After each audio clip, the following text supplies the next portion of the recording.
যিসকল লোক খেলৰ প্ৰতি অনুৰাগী তেওঁলোকৰ কাৰণে ভাল খবৰ। এতিয়া আপোনালোকে অনলাইন ক্ৰীড়া জ্ঞান পৰীক্ষা দি 1 লাখৰ পৰা 50,000 টকা পৰ্যন্ত আপোনালোকে পুৰস্কাৰ লাভ কৰিব পাৰে। আপুনিও যদি এজন খেল অনুৰাগী তেন্তে এই ভিডিঅ'টো শেষলৈকে চাওক। আজিৰ ভিডিঅ'ত কেনেকৈ আপোনালোকে 50,000 পৰা 1 লাখ টকা পৰ্যন্ত অনলাইন ক্ৰীড়া জ্ঞান পৰীক্ষা দি লাভ কৰিব, তাৰ কাৰণে কেনেকৈ আপোনালোকে নিজৰ মোবাইলৰ পৰা এপ্লাই কৰিব, সকলো A to Z ভিডিঅ'ত কৈ দিম। আৰু যদি আপুনি আমাৰ চেনেল নতুন তেনে চেনেলটো ছাবস্ক্ৰাইব কৰি বেল আইকনটো প্ৰেছ কৰি ল'ব, যাতে আহিবলগীয়া গুৰুত্বপূৰ্ণ ভিডিঅ'ৰ নটিফিকেশ্যন আপোনালোকে মিছ নকৰে।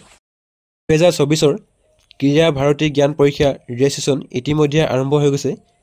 এতিয়া আপোনালোকে নিজৰ মোবাইলৰ পৰা অনলাইন ৰেজিষ্ট্ৰেশ্যন কৰি 50,000 টকাৰ পৰা 1 লাখ টকা পৰ্যন্ত পুৰস্কাৰ হিচাপে লাভ কৰিব পাৰে। অনলাইন ৰেজিষ্ট্ৰেশ্যন কৰিবৰ কাৰণে আপোনালোকে এই পেজত আহিব। ইয়াৰ যি ডাইৰেক্ট লিংক মই ডেছক্ৰিপশ্যনত দিম। ইয়াত আপোনালোকৰ কিছুমান ইনষ্ট্ৰাকশ্যন দিয়া আছে। যদি আপোনালোকে ইনষ্ট্ৰাকশ্যনবোৰ পঢ়িব বিচাৰে তেন্তে পঢ়ি ল'ব পাৰে। তাৰপিছত ইয়াত আপোনালোকে new register, group registration, check status, about Krida Bharati আৰু ডেমো এক্সাম এনেকৈ 5টা আপোনালোকে টেব দেখা পাব। যদি আপোনালোকে ইণ্ডিভিজুৱেলি ৰেজিষ্টাৰ কৰিব বিচাৰে তেন্তে নিউ ৰেজিষ্টাৰত ক্লিক কৰিব। যদি আপোনালোকে গ্ৰুপ ৱাইজ ৰেজিষ্ট্ৰেশ্যন কৰিব বিচাৰে তেন্তে গ্ৰুপ ৰেজিষ্ট্ৰেশ্যনত ক্লিক কৰিব।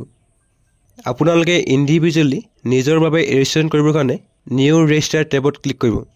তাৰপিছত আপোনালোকৰ ৰেজিষ্ট্ৰেশ্যন ফৰ্মখন খোল খাই আহিব।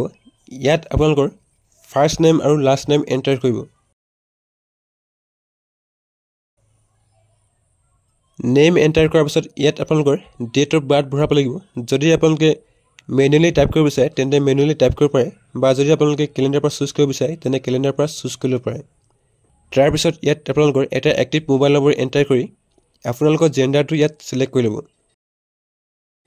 যদি আপোনালোকৰ ইমেইল আইডি আছে তেন্তে ইয়াত আপোনালোকৰ ইমেইল আইডি ভৰাই দিব। এইটো আপোনালোকৰ কোনো ধৰণৰ মেণ্ডেটৰী নহয়। ৰেফাৰেঞ্চত আপোনালোকে স্কুল, কলেজ, ইনষ্টিটিউট বা কোম্পানীৰ যিকোনো এটা ৰেফাৰেঞ্চ দিব পাৰে। তাৰপিছত ইয়াত আপোনালোকে ষ্টেট আছাম ছিলেক্ট কৰিব। তাৰপিছত আপোনালোকৰ যিখন হোম ডিষ্ট্ৰিক্ট লিষ্টৰ পৰা আপোনালোকে ছিলেক্ট কৰি ল'ব। ইয়াত আপোনালোকৰ ক্ষেত্ৰৰ প্ৰাণ অট'মেটিকলি ফেচ হৈ আহিব। তাৰপিছত আপোনালোকৰ এৰিয়াৰ পিনক'ড ইয়াত ভৰাব। ৰেজিষ্ট্ৰেশ্যন কৰিবৰ কাৰণে আপোনালোকে ইয়াত 20 টকাৰ এপ্লিকেশ্যন ফিজ দিব লাগিব। তাৰ কাৰণে মেক পে'মেণ্টত ক্লিক কৰিব। তাৰপিছত আপোনালোকৰ পে'মেণ্ট গেটৱে পেজটো এনেকৈ খোল খাই আহিব। ইয়াত আপোনালোকে UPI কাৰ্ড, নেট বেংকিং যিকোনো এটা থ্ৰু দি পে'মেণ্ট কৰিব পাৰে। চ' ইয়াত আপোনালোকৰ যিটো UPI QR ক'ড শ্ব' হৈ থাকিব, এই QR ক'ডটো আপোনালোকে গুগল পে', ফোনপে' বা যিকোনো UPI এপ থ্ৰু দি স্কেন কৰিব আৰু আপোনালোকৰ যিটো এপ্লিকেশ্যন ফিজ আপোনালোকে কমপ্লিট কৰিব। আপোনালোকে যদি এপ্লিকেশ্যন ফিজ পে'মেণ্ট নকৰে তেন্তে আপোনালোকৰ যি এপ্লিকেশ্যন ৰিজেক্ট হ'ব আৰু আপোনালোকে এক্সাম দিব নোৱাৰিব। চ' ইয়াত আপোনালোকে এপ্লিকেশ্যন ফিজ 20 টকা পে'মেণ্ট কৰিব। তাৰপিছত ইয়াত আপোনালোকৰ পে'মেণ্ট ছাকচেছফুল বুলি, আপোনালোকৰ পে'মেণ্ট কমপ্লিট হোৱাৰ পিছত পে'মেণ্ট ছাকচেছফুল বুলি মেছেজ শ্ব' কৰিব আৰু আপোনালোকৰ মোবাইলত ইউজাৰ ID পাছৱৰ্ড জেনেৰেট হৈ আহিব। ইয়াত আপোনালোকে বেক টু ৰেজিষ্ট্ৰেশ্যনত ক্লিক কৰিব। এপ্লিকেশ্যন ষ্টেটাছ চেক কৰিবৰ কাৰণে চেক ষ্টেটাছ টেবত ক্লিক কৰিব। তাৰপিছত আপোনালোকৰ পেজটো এনেকৈ খোল খাই আহিব। ইয়াত আপোনালোকৰ মোবাইল নম্বৰ আৰু ফাৰ্ষ্ট নেম এণ্টাৰ কৰি শ্ব' বটনত ক্লিক কৰিব।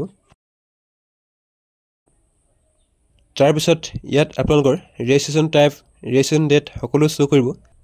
চ' ইয়াত আপোনালোকে চেকত ক্লিক কৰিব। তাৰপিছত আপোনালোকে হোম পেজত ক্লিক কৰি হোমত ৰিডাইৰেক্ট হৈ আহিব। ডেমো এক্সাম দিবৰ কাৰণে ইয়াতে আপোনালোকে ডেমো এক্সামত ক্লিক কৰিব। তাৰপিছত ইয়াত আপোনালোকে লগ ইনত ক্লিক কৰিব।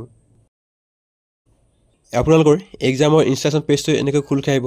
চ' আপোনালোকে পেজটো স্ক্ৰল কৰি ক্লিক হেয়াৰ টু ষ্টাৰ্ট এক্সামত ক্লিক কৰিব।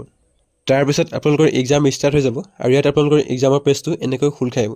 চ' ইয়াত আপোনালোকৰ যেনেকৈ এক্সামৰ কুৱেশ্যনছ আৰু এনচাৰ আহিছে তেনেকৈ আপোনালোকৰ কুৱেশ্যনছ আৰু এনচাৰ আহিব। চ' এনেকৈ আপোনালোকে 8 ডিচেম্বৰত এক্সাম দিব লাগিব। চ' এনেকৈ আপোনালোকে নিজৰ মোবাইলৰ পৰাই ডেমো এক্সাম দিব পাৰে। আজিৰ ভিডিঅ'ত ইমানেই আছিল। যদি আপোনালোকে ভিডিঅ' চাই ভাল পালে তেন্তে ভিডিঅ'ত এটা লাইক কৰিব আৰু আপোনালোকৰ বন্ধুবৰ্গৰ লগত শ্বেয়াৰ কৰিব। ভিডিঅ'টো প্ৰথমবাৰ শেষলৈকে চোৱাৰ কাৰণে ধন্যবাদ।